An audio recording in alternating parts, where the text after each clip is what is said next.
Et ouais, le sujet de cette vidéo va forcément diviser. Salut, c'est Ego et on va parler de Matrix 4 Résurrection dans cette critique. Alors ça fait un petit moment que j'ai pas fait de vidéo de critique parce que j'étais tout simplement malade. Peut-être que ça se ressent encore dans ma voix. Donc voilà, j'ai pas eu le temps d'aller au cinéma, donc j'ai plein de trucs à rattraper, etc. Mais je vais faire cette petite vidéo sur Matrix 4. Alors, ce sera une vidéo sans spoiler, d'accord, mais je vais quand même donner un avis qui va peut-être vous faire découvrir le film sans forcément que je parle d'une scène en particulier ou que ce soit véritablement du spoil, mais je pense que vous pourrez deviner certaines choses euh, avec ce que je vais dire. Donc je suis désolé si vous avez des théories qui arrivent maintenant. Le film est sorti le 22 décembre, donc ça commence à dater. Donc voilà, je pense qu'on est à une période où on peut commencer à spoiler, mais bon, je vais pas le faire tout simplement parce qu'en fait, il n'y a pas grand chose à spoiler. Parce que déjà, Matrix 4, c'était déjà osé de le faire, c'était osé de le sortir, tout simplement parce que 20 ans après la première trilogie, c'est pas forcément la meilleure chose à faire, sachant que il y a eu des fans de Matrix, c'est vrai, il y en a eu beaucoup, qui ont été super fans des trois premiers. Cependant, maintenant, ces fans, ils ont quoi? Peut-être 40, 60 ans? Je sais pas, je dirais ils ont entre 40 et 60 ans. Et aujourd'hui, ce public est minoritaire dans les salles de cinéma, et ça c'est un peu évident. C'est-à-dire que les gens qui iront voir Matrix 4, c'est soit un nouveau public, un néo-public, quelqu'un qui ne connaît pas, ou qui connaît mais qui n'a pas vécu la première trilogie au cinéma, qui l'a découvert après, peut-être sur Netflix, des gens comme moi, ou tout simplement des gens qui veulent découvrir la licence Matrix, qui vont pour voir un blockbuster, qui vont pour voir un film passionnant, spectaculaire, et ces gens-là, je pense, ils seront déçus, mais on en reviendra. En tout cas, Matrix 4, il est fait pour les personnes qui étaient au cinéma lorsque la première trilogie est sortie il y a 20 ans. Elle est faite pour ça, en fait, cette trilogie. C'est vraiment, pour les fans, c'est un étendu de l'univers Matrix. Et c'est beaucoup plus posé. C'est-à-dire, on n'est pas dans le même fan service que, par exemple, Spider-Man No Way Home, qui a fait revenir Tobey Maguire, Andrew Garfield. Ça, c'était un fan service qui a touché beaucoup de monde et qui était vraiment dans le but de faire un fan service. Dans Matrix 4, c'est un fanservice qui est plus subtil, qui est plus discret. On est là pour rendre plaisir aux fans en faisant exactement, je dirais, à peu près la même chose que la première trilogie. Cependant, Matrix 4, je l'ai trouvé quand même moins bien. Déjà, visuellement, on a des très bonnes idées qui sortent de Matrix 4, d'accord.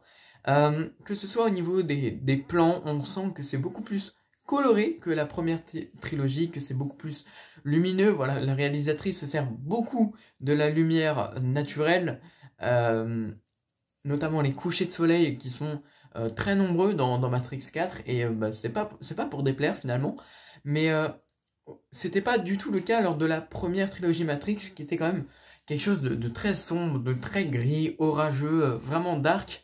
Là pour le coup, on est toujours dans ce registre-là à certains moments, mais c'est vrai qu'on essaye de changer visuellement. On essaye de faire quelque chose de plus coloré, de plus, j'ai envie de dire, vivant, de plus naturel. Et c'est pas une si mauvaise idée, parce que je trouve que ça rentre bien quand même dans le délire de Matrix, ça se marie bien. Après, c'est vrai que ça n'a rien à voir avec les trois premières trilogies qui étaient, comme je l'ai dit, je me répète un peu, qui étaient très sombres. Mais ce qui fait aussi le charme de Matrix à ses débuts, c'est surtout beaucoup de scènes iconiques, beaucoup de moments qu'on retient, comme le fameux bullet time, où on voit Neo qui vient esquiver les balles en se penchant comme ceci. C'est des scènes comme ceci, c'est des scènes de combat incroyables, comme quand il va se battre contre le millier d'agents Smith, etc. Et ce genre de scènes qui ont marqué toute une génération et qui sont aujourd'hui des scènes cultes du cinéma, et je pense qu'on est tous d'accord pour dire ça, ces scènes, on ne les retrouve pas dans Matrix 4, c'est-à-dire que dans Matrix 4, on perd en qualité en termes de scènes d'action. On est en train de regarder finalement un film d'action banal, comme les autres, avec pas vraiment de bonnes idées au niveau de son combat, peut-être au niveau de la fin, au niveau de la toute fin du film, on a des choses qui se démarquent, mais c'est vrai que c'est des scènes d'action, pour le coup, peu originales, même si voilà, dans un film d'action, on va dire, autre que Matrix 4, j'aurais pas fait ce reproche parce que c'est un film d'action. Mais on parle de Matrix, on parle d'un film censé être intelligent, censé avoir de très bonnes idées, être original, etc. Et pour le coup, bah, ça n'est pas le cas. C'est pareil. Donc pour les scènes de combat, mais c'est aussi pour le film original, enfin pour le film en lui-même plutôt. Il n'y a rien qui se démarque des autres films Matrix, je précise. Parce que si on regarde avec tous les autres blockbusters sortis récemment, enfin Dune, Venom 2, Spider-Man No Way Home, etc., évidemment que Matrix 4 est supérieur en termes de qualité, qu'il est au-dessus de tout ça et qu'il a rajouté quelque chose en plus. Cependant, face aux 3 premiers Matrix, il n'y a rien que les 3 premiers n'ont pas déjà fait, en fait. Et ils ne se démarquent pas du tout des 3 premiers, bah, je pense que c'est aussi pour ça qu'il y a un gros bid au box-office. C'est que bah, les gens, soit. Bah, déjà, il y a le fait que ce soit sorti en simultané sur HBO Max et qu'il y ait du téléchargement illégaux en nombre. Mais c'est aussi le fait que bah, finalement, le bouche à oreille, il n'a pas marché concernant Matrix 4. C'est-à-dire qu'il y a des gens qui voilà, étaient là et bon, ça a pas plu parce que bah, c'est exactement la même chose, il n'y a rien qui se démarque. Et comme je l'ai dit, les scènes d'action, les scènes mémorables, il n'y en a pas. Il y en a peu. Et du coup, ça a un peu... Disons que ça l'a mis étant le pire film Matrix. C'est pas un mauvais film en soi. Mais on peut le considérer comme le pire film Matrix. Alors, voilà. Après, je pense que le film est... en fait, déjà, le film est beaucoup trop long et beaucoup trop intelligent. C'est-à-dire que il cherche à étendre son univers Matrix, ça on le voit très bien. On cherche à donner une continuité, à rajouter des éléments qu'on n'avait pas avant. Mais ça parle trop, c'est trop dans le dialogue. Pour moi, il y a très peu de scènes d'action dans ce film. Et voilà, tu sens qu'ils cherchent à étendre leur univers un peu comme le fait Harry Potter avec les animaux fantastiques. Sauf que les animaux fantastiques, il y a un côté fun, il y a un côté... on rajoute quand même de l'action, des choses comme ça. Là, ici, bah, c'est pas forcément le cas. Ici, on va beaucoup parler, on va nous expliquer les choses qui sont passées entre le 3 et le 4, mais on va nous les expliquer oralement. C'est-à-dire, en fait, il y a beaucoup de moments du film qui auraient pu être des grands moments visuels, mais qu'on a totalement coupé, qu'on a expliqué avec des dialogues, et bah, ça met une grosse longueur dans le film. Enfin, ça met pas une longueur, c'est que le film est une longueur, et là est toute la différence, et c'est bien dommage. Après, pour sa défense, bah, pour moi, j'ai trouvé que tous les Matrix étaient trop longs et trop intelligents, et qui cherchaient à faire trop de métaphores, en fait, et que bah, ça perdait le film parce que c'était des métaphores trop complexes, et que du coup, on avait un peu de mal à les saisir. Enfin, personnellement, c'est comme ça que je l'ai vu.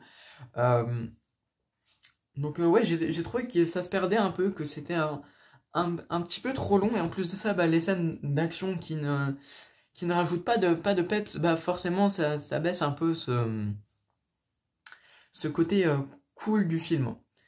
Alors du coup, est-ce que je le conseille? Alors bah pas forcément en fait, parce que ce film, si tu t'attends à voir un spectacle, si tu t'attends à voir un blockbuster, si tu t'attends à voir un film culte avec des scènes incroyables comme c'était le cas lors des premiers Matrix, tu seras forcément déçu. Je pense que c'est pas le film qui va te toucher, c'est pas le film où quand tu vas aller le voir, tu vas te dire ouais, je vais voir plein de scènes d'action, Matrix, bah il y a eu plein d'idées innovantes et tout. Ce n'est pas le cas dans celui-là, et du coup je pense que si tu seras déçu. Mais je pense que si tu vas voir le film en te disant que tu vas étendre l'univers Matrix, que tu vas te concentrer, parce que c'est vrai, c'est un film où il faut être concentré pour le voir, pour tout saisir. Tu vas te concentrer, tu vas obtenir un maximum d'informations, tu vas tout comprendre, et à ce moment-là, tu vas peut-être kiffer. Mais faut pas s'attendre à un grand spectacle. Et personnellement, j'étais quand même déçu de ce Matrix, faut le dire, parce que c'est vrai que déjà, je les trouvais tous assez longs, les Matrix, et assez chiants, mais ces fameuses scènes cultes, en fait, rattrapaient tout. C'est ce qui faisait le charme de Matrix, c'est ce qui faisait, je pense que la plupart des gens apprécié le concept. Et bah là, j'ai perdu ça et du coup, bah ça m'a perdu. Et vu que je suis pas un fan hardcore de Matrix, bah j'avoue ne pas avoir entièrement kiffé le film. Après, faut reconnaître qu'objectivement, le film n'est pas du tout mauvais. Il est quand même bien fait, la lumière est bien mise en valeur. Enfin, il y a le jeu d'acteur de Keanu Reeves et de l'autre actrice, j'ai perdu son nom, je suis désolé. Euh, Bah, il est top, quoi. Bah, c'est du Keanu Reeves, tu vois. Donc, en vrai, c'est cool. Donc, ça reste un bon film objectivement, mais il va en décevoir plus d'un. Et je pense que plus d'un a été déçu. Donc, voilà. Donc, je lui ai mis une note quand même en fonction du barème qu'on retrouve, eh bien, normalement, dans la description de la vidéo, si j'arrive à le faire. S'il n'y a pas, bah, c'est tant pis. Mais en tout cas, il y a un barème qui existe. Je lui ai mis la note de 8,5 sur 10. Je suis parti d'un principe très objectif. Et objectif, si j'aurais été subjectif et que j'aurais été personnellement, bah, il serait beaucoup plus bas. Mais il s'en sort très bien avec 8,5 sur 10. Et il se retrouve troisième dans le tournoi du film du mois. Voilà. C'était Hugo, je vous souhaite une très bonne vidéo. Je vous souhaite une très bonne journée, pardon, parce que la vidéo est déjà finie. On se retrouve très bientôt pour la critique de Kingsman 3 et de Scream. Donc voilà. C'était Hugo, ciao.